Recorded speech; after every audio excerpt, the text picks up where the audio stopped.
Hey, welcome to Old Ass Movie Reviews. I'm Scott, that's Dave, and my cat lost his fucking mind right now. Anyway, He's looking at me. What do you want?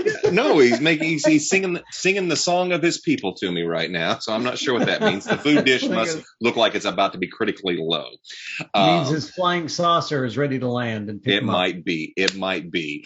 Today's review is we are continuing with animation and going into the Hobbit. Rankin Bass will be our Rankin Bass's Hobbit. will be How do you plural that damn thing? Yeah, wow. Filthy Hobbits will be our review this afternoon. So stick around for that. But first off, as I said, Dave, you got anything that's been happening that you No, I was looking for stuff, but I think we talked about it before. Yeah, it's been kind of I couldn't think of anything. It's been kind of a slow week. Yeah. Yeah, well, I've kind of had my head in other areas. Usually I plunge around in YouTube and see what I can find to complain about or to bring up and somebody laugh bitch about. But you know what? I just didn't have time to do any of that. I mean, I tried. I didn't have anything. How about you? Well, since this is we're coming up on our October episodes, which last October we did a bunch of horror films. Was fortunate enough to catch James Wan's Malignant on HBO Max. Now, if you are a fan of The Conjuring, Saw, this is James Wan. This is not Aquaman, which still surprises me. They gave him Aquaman, but he did a good job with it. But wait, the guy who did Saw did Aquaman? Yeah, James Wan. Yeah. Wow. Okay. He can build tension and suspense, and can really.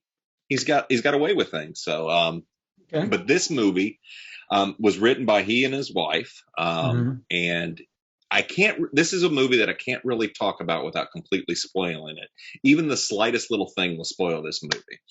So doesn't bother me. Doesn't bother you. If you're not planning on watching it, I will spoil it. So, everybody, if you don't want to know about Malignant, pause right now, and I will have show notes telling you where to skip ahead to for that. Has it?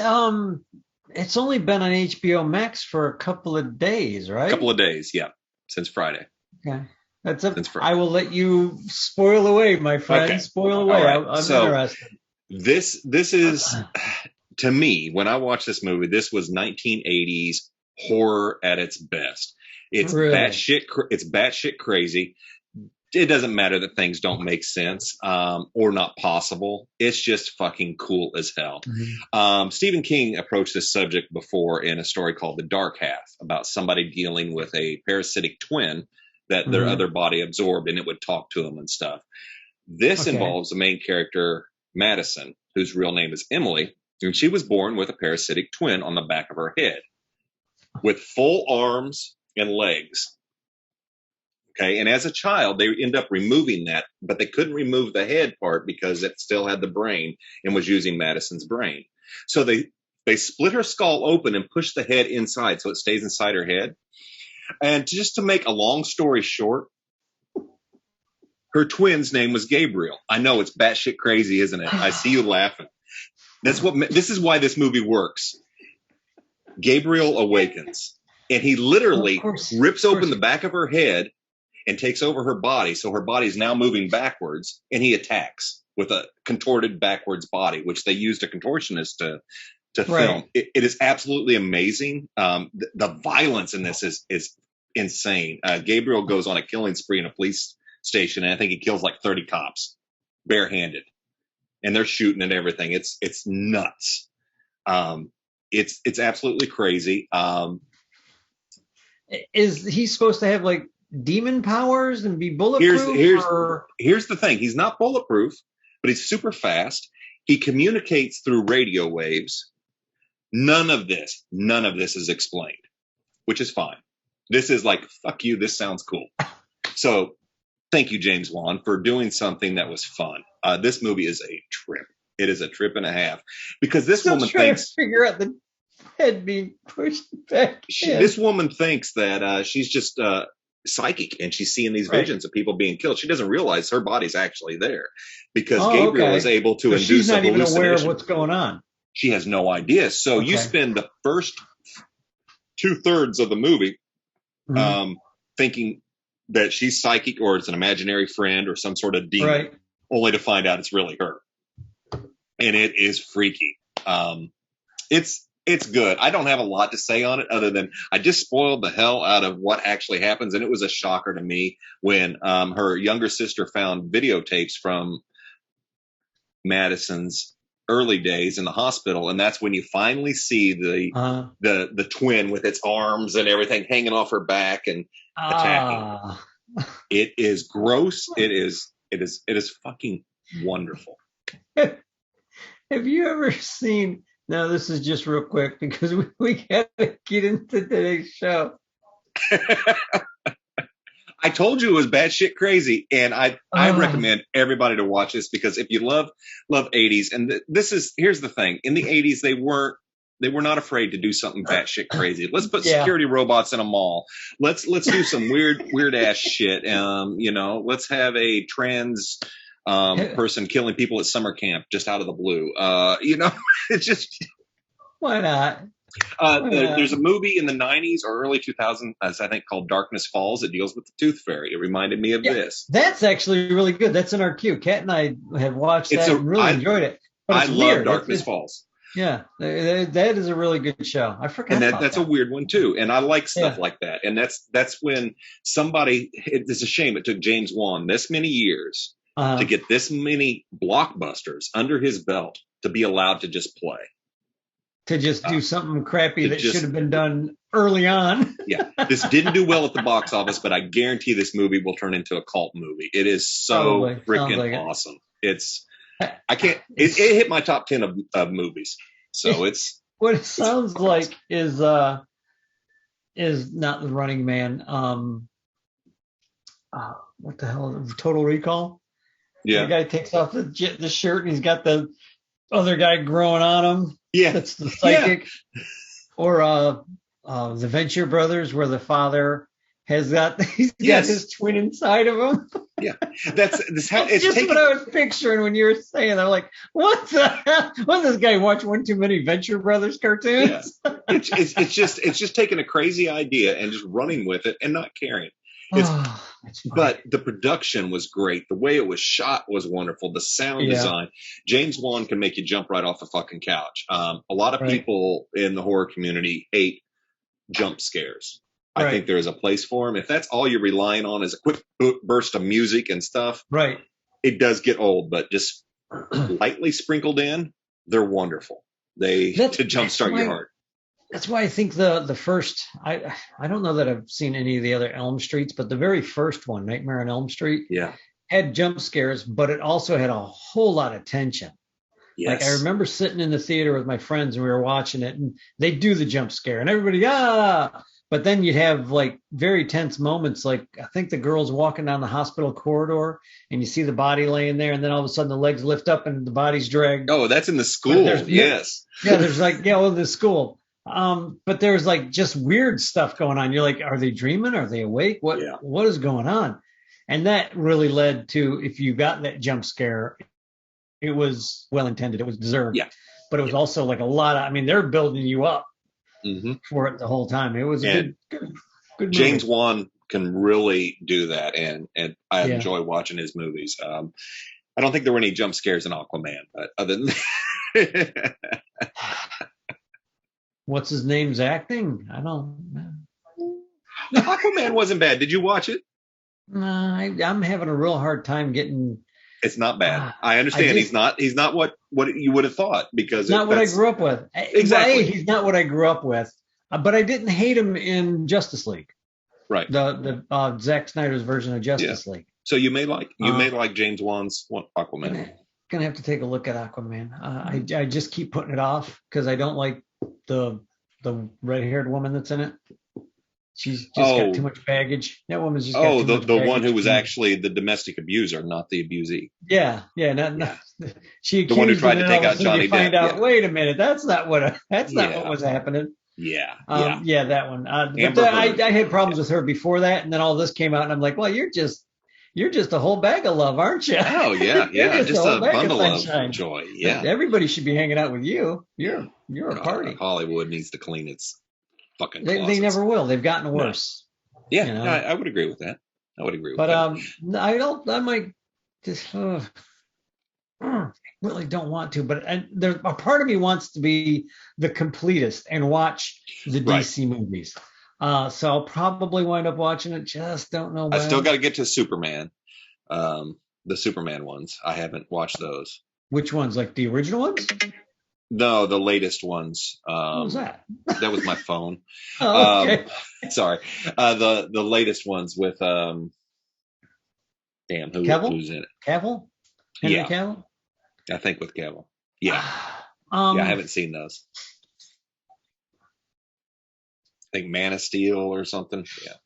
Oh, I've had a hard time with those. I had a real hard time with those. I really did. Yeah. And I used to blame Cavill for it. I used to sit there and say, "Oh, this guy really was horrible." But I really don't think a lot of it was his fault. If I had a chance, if I was that damn good looking as him, and somebody came up to me and said, "Hey, how would you like to be Superman? You got the build for it. We got a costume here for you. You're going to be Superman." I'd be like, "Shit, yeah." And then I'd go read the script. And I have a feeling that may have been what happened with him. Yeah.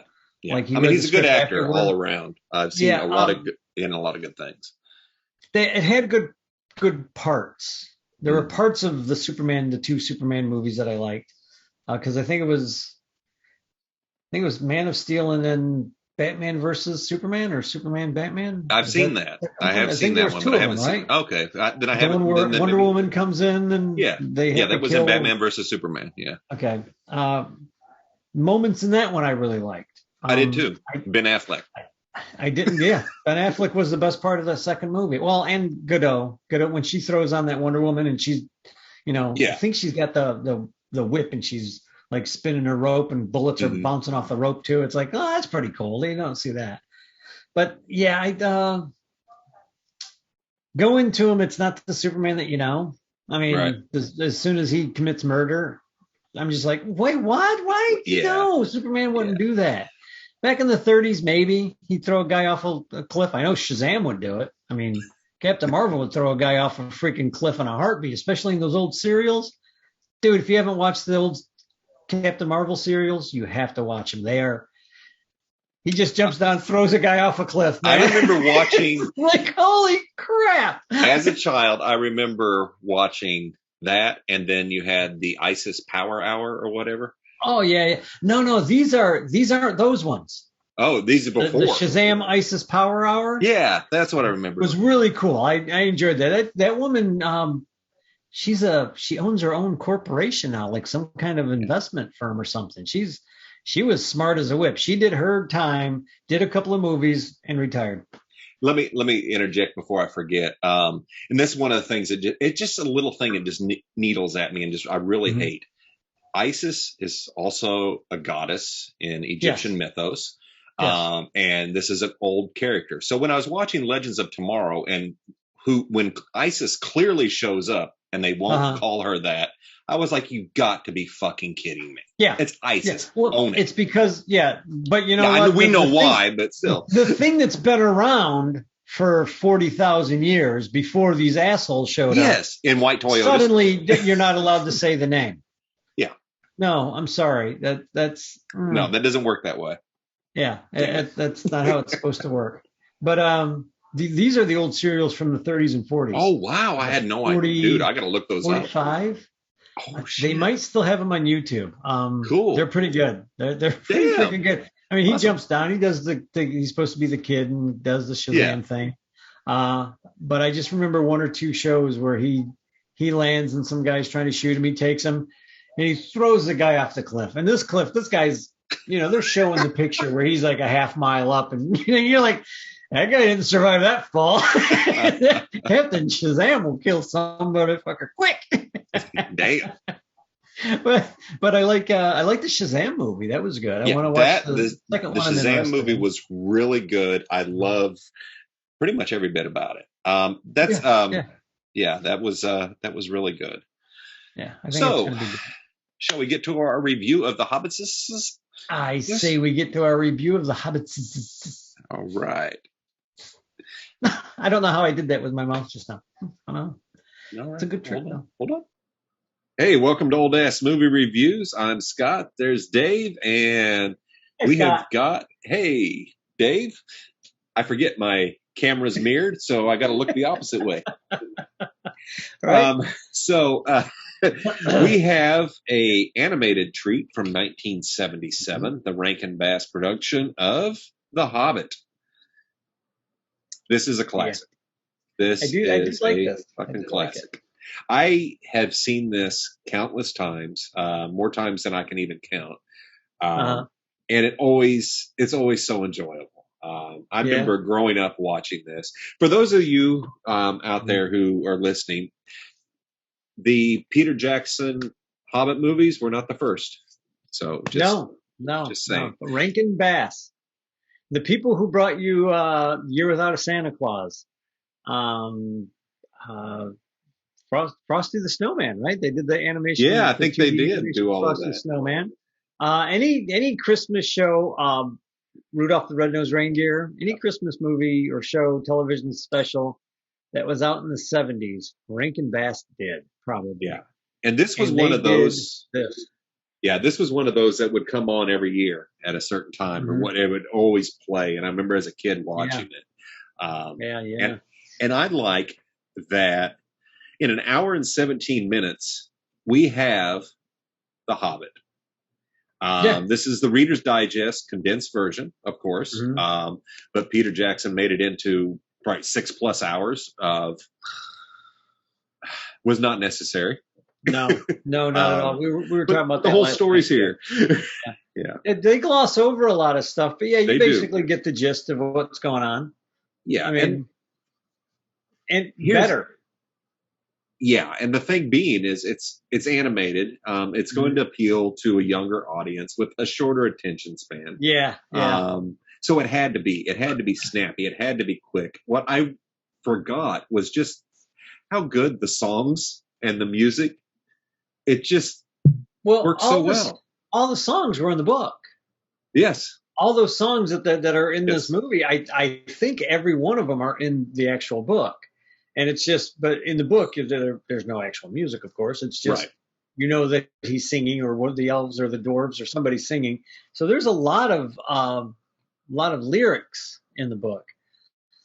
What I don't like, and I forgot how bad it was the actual singing. The guy who went and did this kind of thing with his voice, and he was la la la. It's like he thought he was a bard. Yes, please stop singing like that. Just sing the song. I don't even mind if you sing it like a blues man. Just don't sing the song like that. Just don't do the with your voice. Way too Other much. than that, Mom, Dad. Maybe they got a goat to sing. It was Stevie Nicks. Stevie Nicks. Hey, come on. I like Stevie Nicks. Yeah, but now every time you hear her, you're going to hear.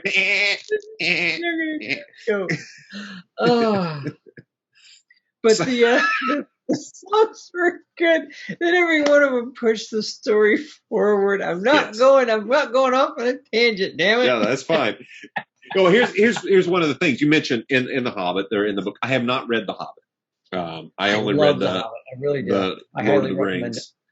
And in that there was all the songs and all just on and on and on. Oh, look, we're walking, we're singing. Now I feel like Clerks too. But anyway, we're walking. We're walking. The only thing Jedi had were a bunch of Muppets.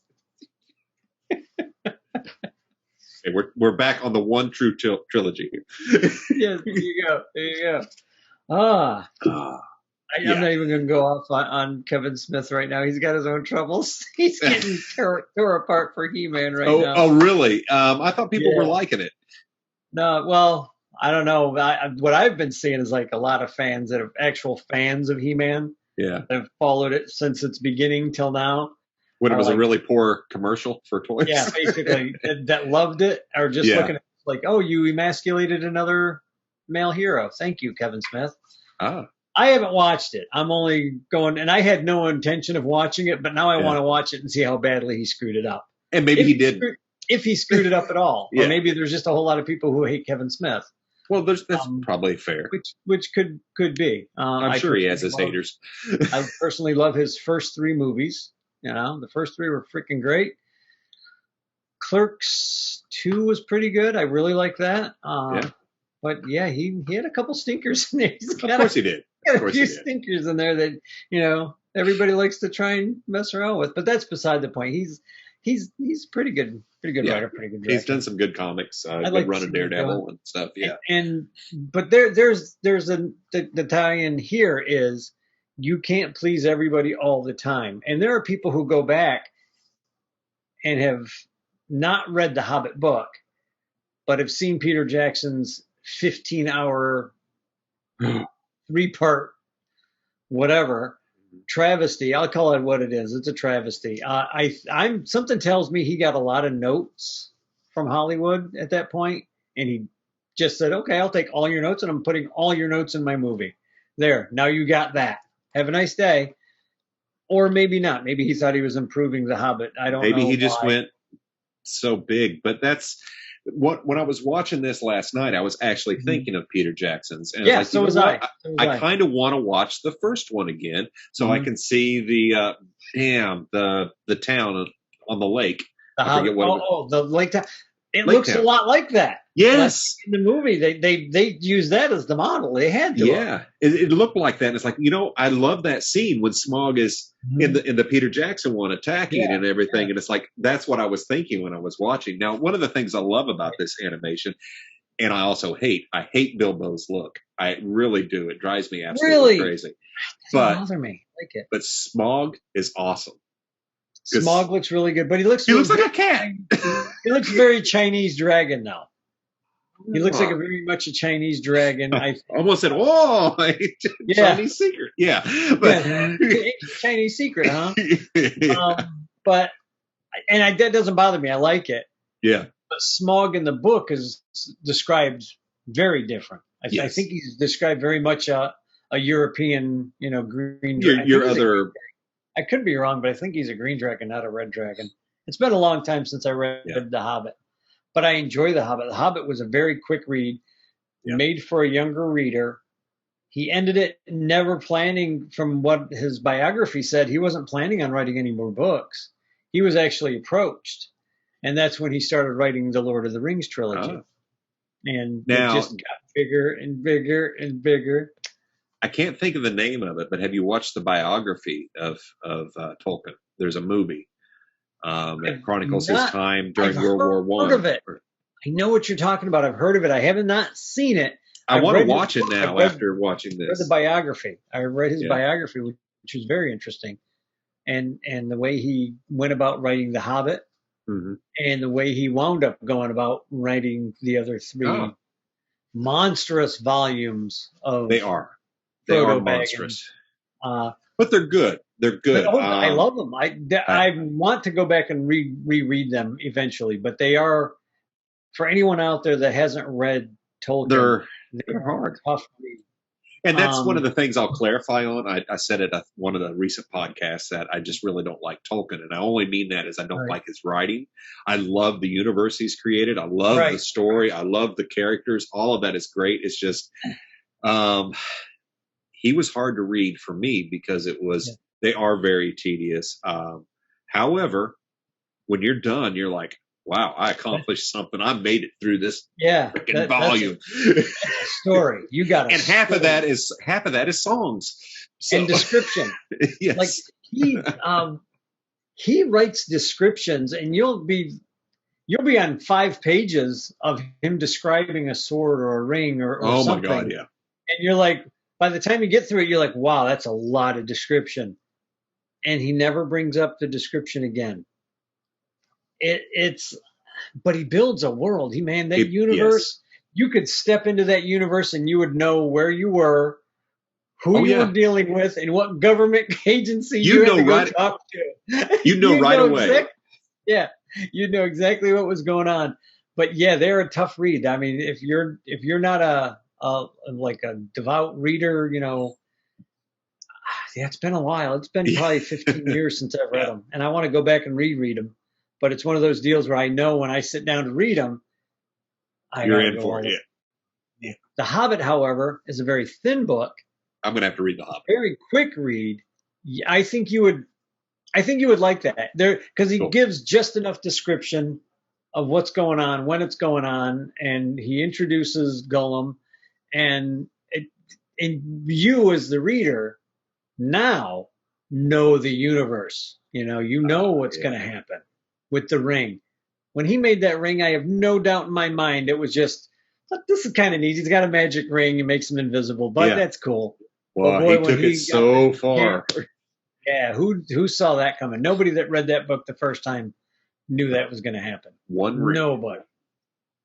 The rules. I took some notes. Hold on. I keep moving around. One of the opening lines from Bilbo is when Gandalf's asking him, "You're going to go on this adventure and do this and that." And he's like, "No, I don't want to go on an adventure. Adventures make one late for dinner." Yes. And I was just laughing. I was like, "Oh my God, that's exactly how I feel." Yes, exactly. Exactly. It's like, no, you would just go. Yeah. There's a lot of humor. This. He's like, he says something else later on. I just need a full pipe and a good meal, and I'm good to go. March up the hill in the rain. Yeah, and it's like when and this brings me all the way back to reading Lord of the Rings. The Hobbits, was it Merry and Pippin or whatever, are always talking about food and smoking a bowl of Hobbit weed or whatever. So it's like, smoking a crack pipe of Hobbit. Yeah, crack. so it's like constant. That's all they're talking about. It's so endearing. It's cool because that's your everyman. That's us. That's hey, I would just want some food. Have you ever seen a picture of Tolkien? No. He's a Hobbit. He based his with his big hairy feet. Earthquake. I don't know about big hairy feet. But his the colorful vests. So he dressed like him and the other Oxford professors because they would wear these vests and their little shirts or jackets with the patches on the elbows and all that. But it's very funny because I've seen him every time I've ever seen a picture of him. He's got a pipe. Smoking a pipe. He's lighting a pipe. He's and he's always got this. Even in black and white, you can tell his vests are colorful. He's always well dressed. Yeah, there's a pipe in every picture. Yeah, see? It's like he's a fucking hobbit. He is a hobbit. He is a hobbit and very well dressed. Yeah, wow. Very cool. The elfin language, he was a linguist. He was more than a linguist. He was actually, so did he create the languages? He yes, that's an actual Elvish is an actual language he created. Thanks to him. Like you could go learn Elvish and you'd be like Klingon. Party. Yeah, and Klingon. Well, I don't think he had anything to do with Klingon. Well, no, but I mean, in the same principle, it's Klingon. I am that geek. I was learning some Klingon. Hey, why not? Can't learn Spanish, don't know French, but fuck, I'll talk to a Klingon. You never know. Might come in handy, or start a war. I'm going to start Elvish. I wonder if Duolingo has a Elven. Who knows? They might. They might. But yeah, that's a real language. Elvish, the characters. Yeah. I don't know if it's the real language in any font that you could buy to type anything. But his I'm sure you could go find it and see the language written down and the language spoken, because that's what he did. He was just really doing it for fun, and he used that in the book. He would bring that into the book. And that's, we can complain, or at least I will, about the level of detail that he would put on stuff. But it's that attention to detail. It's that level of detail that makes the whole world bigger. You're looking at something as a writer or a creator, and it's like, oh, I want to create this race, and we'll just have their dialogue. Taking it a step further and making an entire language just brings everything to life. And it's something you just don't really see, but it's there. And that's really cool. Yeah, really this guy, if you ever get a chance to find his biography, or even if I find it again, I'll hand it off to you. I have so many books packed around and moved, and because it's a well done biography or autobiography. I'm not sure which it is. Right. I think somebody else wrote it, so I think it's a biography, but it's very, very well done. Like I think he may have been interviewed by the writer once or twice, and he didn't want to be interviewed. He's just like, it's like in the 60s, like, or before he died, sometime before he passed away, somebody's talking to him. He's like, those books are so old, whatever. To him, that was the past, Yeah. That's so funny.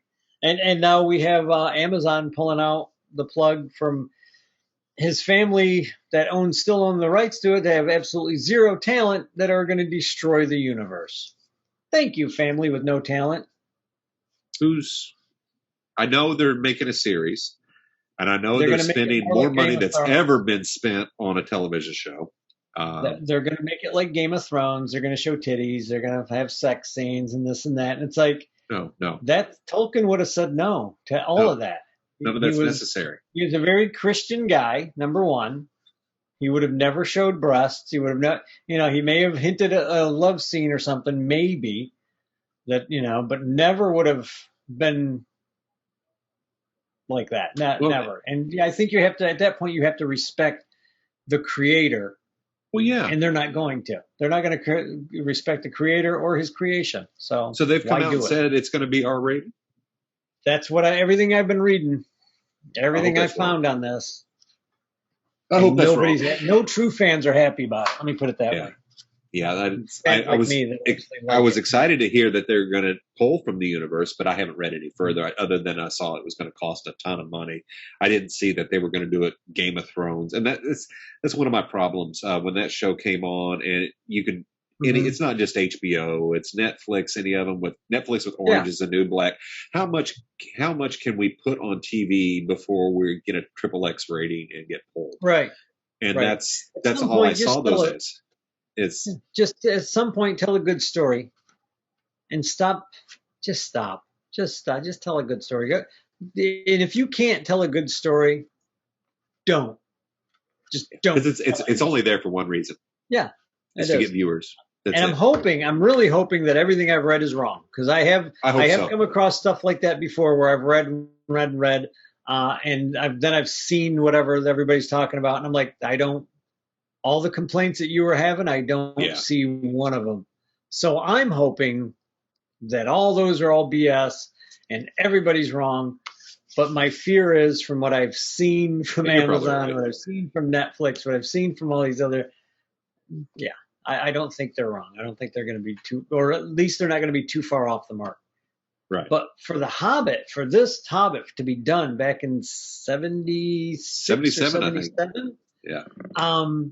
The character designs were fantastic. I know you don't like how Bilbo looked, but I thought his face. I don't like. There's something about his eyes and the way the lines are. It's something so nitpicky that drove me absolutely crazy. Everybody else was fine. It was just Bilbo. I get it. See, and I had a bigger problem with the way the dwarfs looked than I did with the main character. I can see that, because a lot of the dwarfs looked very much alike. Yes, they did. Like stunningly, like, wow, I can't tell one dwarf. You put a beard on this one. Yeah.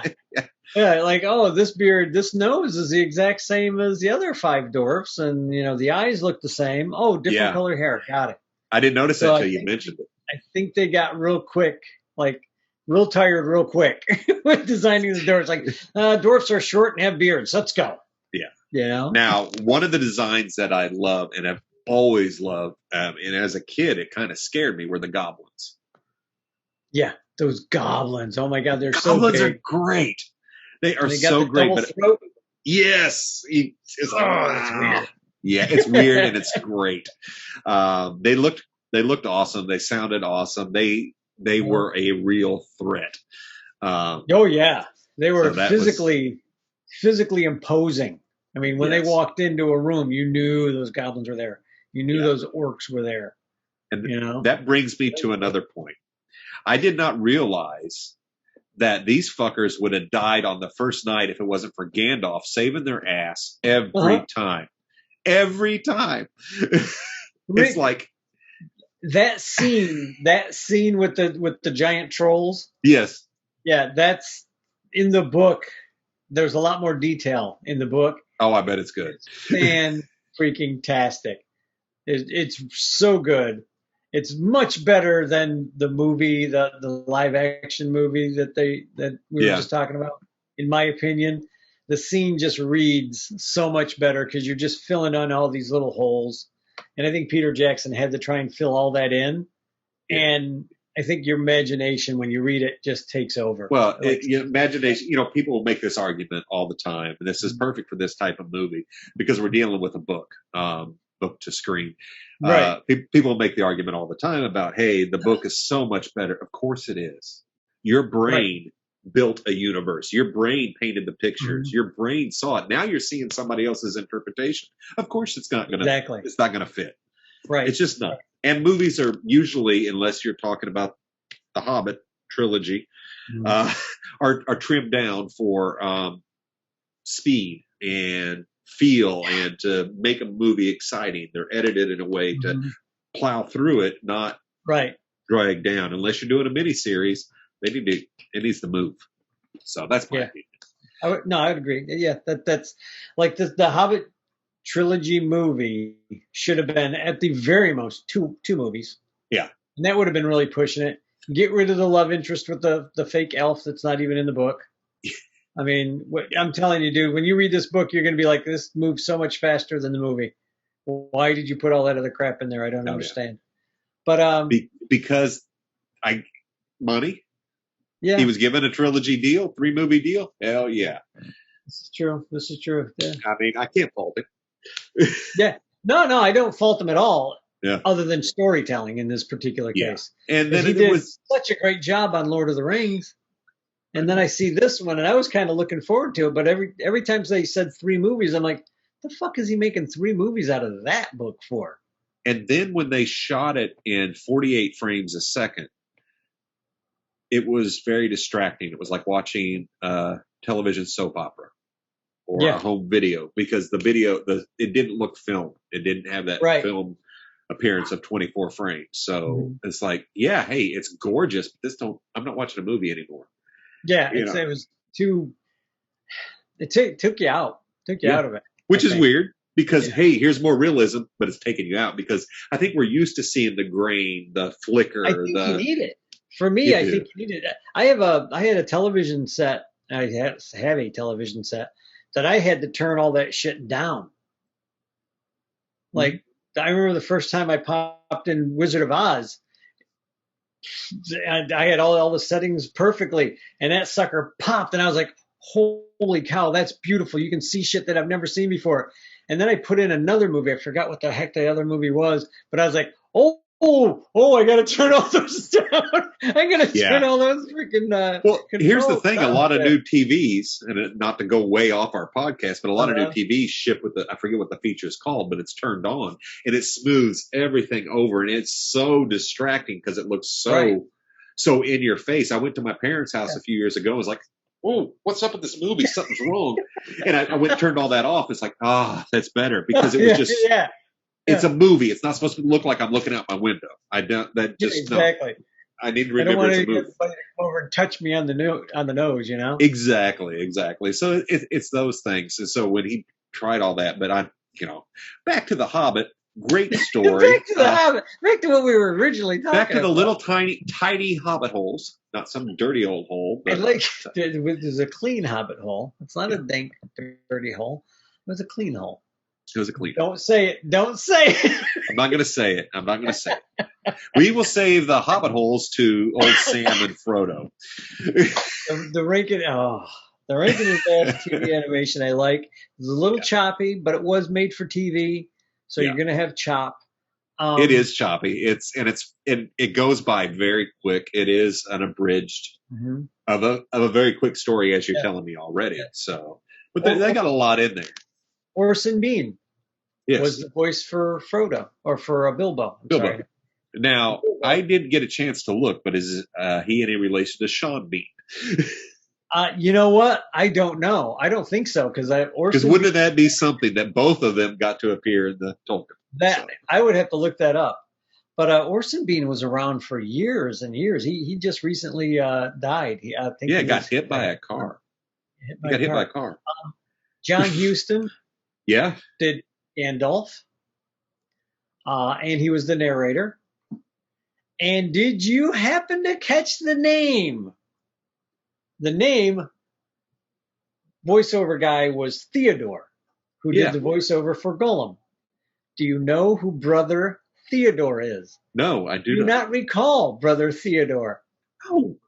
Brother Theodore was the little German guy outside the subway preaching in the Subway Devil, or what the hell was the name of the movie? Are you kidding me?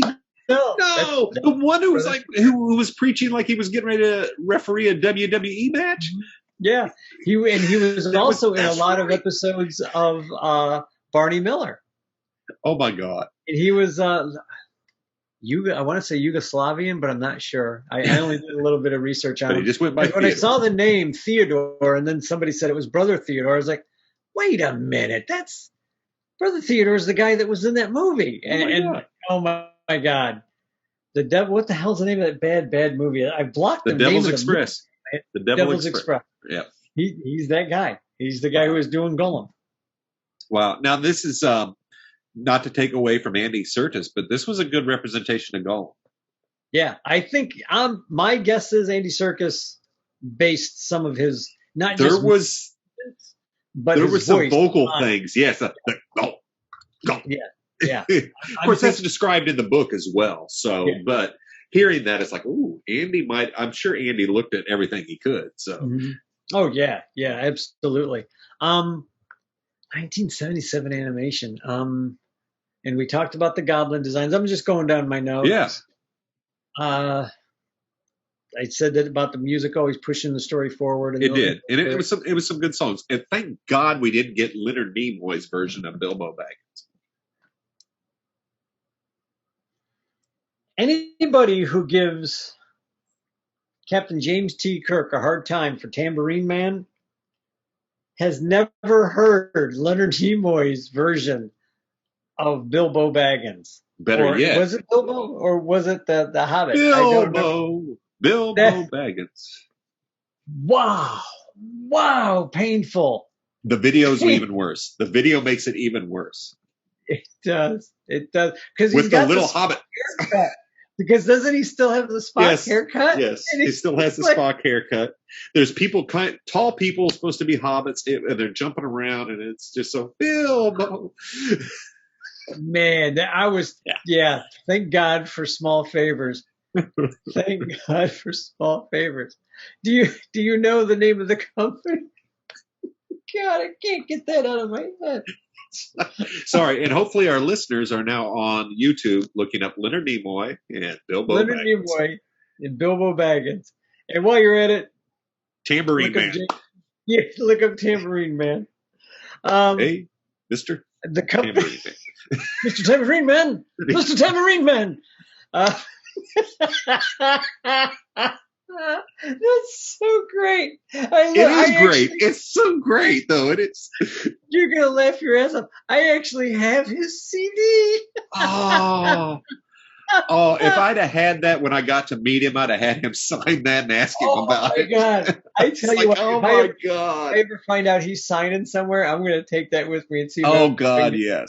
Because I still have the CD somewhere. It's like, oh God. And he sings. The funny thing is, there's a couple of songs where he does okay. Yeah. Like if somebody would have just went in there and said, "Don't sing this like Kirk, man. Just you're doing okay. Just sing it," because he liked to talk. He liked to talk stuff. I'm sorry, folks. I went up on a tangent. Yeah. But the animation company that did Rankin Bass. They were very busy. They did a lot of work in the 70s and 80s, but they went bankrupt in 1984 or 85. Guess what studio they became? Studio Ghibli. Thank you, ladies and gentlemen. There's your bit of information for the day. As I lift my jaw off the floor, no shit. No shit. How? Evidently, those guys, because if you look at the names that are going up, you see a lot of American names and you see a lot of Japanese names. Yeah. I'm assuming, I can't find anything that actually goes through the history of it. I just found out that little snippet of information. Wow. I'm assuming that the animators and whoever was the president of the animation company for Topcraft or whoever went in and bought it. We're just like, you guys don't know how to run a company, but we do. And everything's here already. Yeah. We can just step in and take over a company. That's what I'm assuming happened. Probably a lot more intricate details than that, but that's what I'm assuming is something like that happened, you know? I keep slouching. The longer our show gets on, the more I slouch. So that's a neat bit. But yeah, that's actually really cool. Really cool. Now, just before we get to the end, you've read the biography, so you probably know the answer to this. This book, The Hobbit, this show, it really felt like an allegory to something in someone's life, possibly. Oh yeah. If not, it still has quite a lesson to it. It even goes as far as the title, what Bilbo's going to call his memoirs, There and Back Again, A Hobbit's Holiday.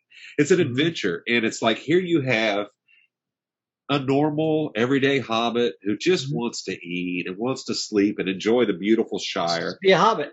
It would be awesome. I want to be a hobbit. But you have that, and now he's thrust into this great heist movie, basically a big plot to steal. It's basically a heist story. Yeah, it is, and it's full. They face death so much. Yeah, but there's a friendship that develops. This is gonna sound corny, but this is wholesome. Yeah, it's just a good story, and it's a feel-good story. It's an adventure, and it's something that, it's basically the lesson to be is go on that adventure, go on that Hobbit holiday, Go on your walkabout, go do it. I think that's why I started running so much, and I know it's a little thing, and I know it's not quite in comparison, but I like to run. I like to get out and run, and I think part of it is because it breaks up my normal monotony of a day. You know what I mean? And I've started going over the years. I've started going and just doing something that I would normally never do.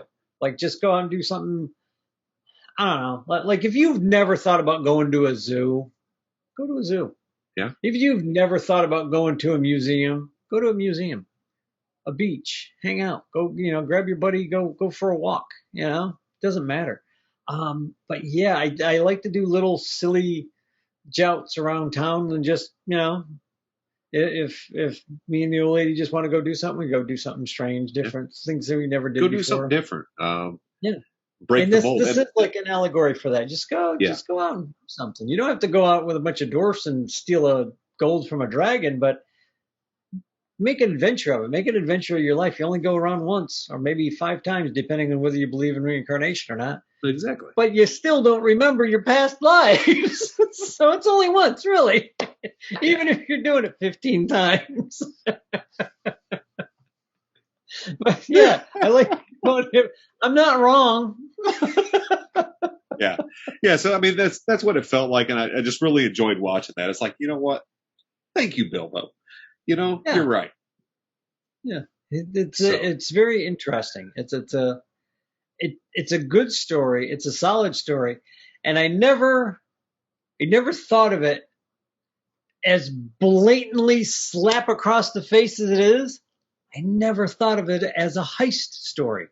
Yeah, it's right there. I never thought of it as a heist story at all, and that's what it is. He wrote a heist story back in 1936, 37, I think is when The Hobbit came out. And I love a good heist story. Came out a few years later, and vice versa, on and on.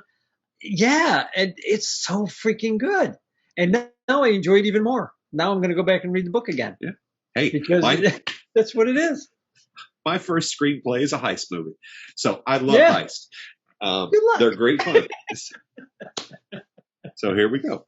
That's pretty cool. I never thought of it, but you're right. That's exactly what it is. The only thing there's history to Bilbo that we don't know about. Right.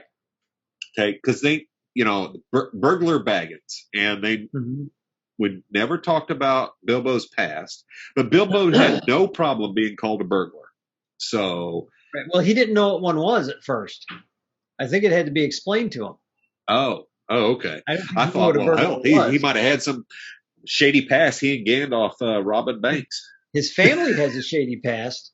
Okay. I could be wrong, but in the movie, Gandalf goes over like the family's past. Okay. I want to say that's in the book, but like I said, it's been such a long time since I read the book. Maybe I'm just putting that in there in the book, in my head.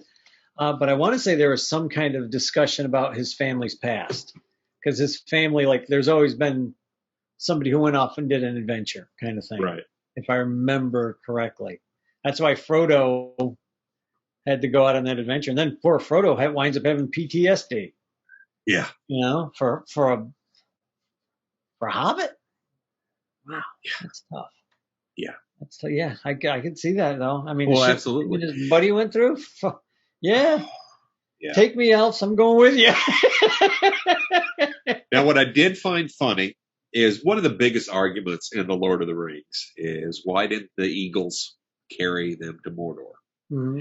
Here, the eagles swooped in and saved them and flew them a great distance. Yep. We will never know why the eagles did not take Frodo and Sam to Mordor and Mount Doom, but here you go. That's the funny thing, because I don't think he even brings it up in the books. I think they come in at the last second in the books too and save them. And it's like, and I think that's always been, I think, a question like, why the fuck didn't the eagles just come and get it? But I think there is a point in the book somewhere where the eagles say, we're not getting involved in the wars of man anymore. We're just leaving. And I think that's what happens. I think that was his out. I could be wrong. Again, I may be making something up in my head that I think I read, but I didn't really read it. But you got to have an out, man. You got to at least have the eagle in the movie tell you, fuck off, we ain't coming back. Yeah, it was a little Deus Ex moment there. Shit. There would have been like a 2-minute drop, Okay, we're over the drop it. Yeah, movie's over. Yeah, we're gone. Let's go. Yeah. That was quick. So, final thoughts on Rankin Bass 1977 Hobbit.